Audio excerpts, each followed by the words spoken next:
ಮುಂದೆ ಹೋಗಿದ್ದಾರೆ. ಅಯೋಧ್ಯೆ ರಾಮ ಮಂದಿರ ಅಪವಿತ್ರ ಪ್ರದೇಶ, ಅದು ಹಿಂದೂಗಳು ಯಾರು ಅಲ್ಲಿ ಹೋಗಿ ಪೂಜಿಸಬಾರದು ಅಂತ ನಾಲಿಗೆ ಹರಿಬಿಟ್ಟಿದ್ದಾರೆ. ಈ TMC ಲೀಡ್ರು ಅವನಿಗಿರೋ ನಾಲಿಗೆಗೆ ಅವನಿಗೆ ಅದನ್ನು ಮುಂದಕ್ಕೆ ಚಾಚಿ ಹೇಸಿಗೆ ಅಧಿಕಾರವೆಂಬ ಆಸೆಗೆ ಹೇಸಿಗೆಯನ್ನು ತಿಂದುಕೊಂಡು ಬದುಕಿ ಬಾಳುವ ಪರಾವಲಂಬಿ ಕ್ರಿಮಿ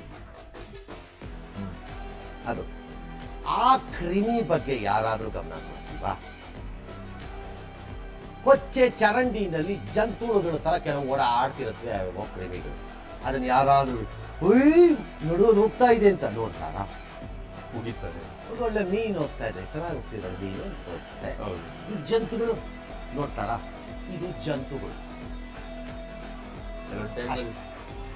ರಾಮನ ನಂಬಬೇಡಿ, ಜೈ ಮಾತಾ ಕೇಂದ್ರ. ನಾನು ನಂಬಲ್ಲ ರಾಮಾಯಣ. ನಂಬಬೇಡ, ನಿನ್ನ ಯಾವನೇ ನಂಬು ಅಂತ ಹೇಳಿರೋದು.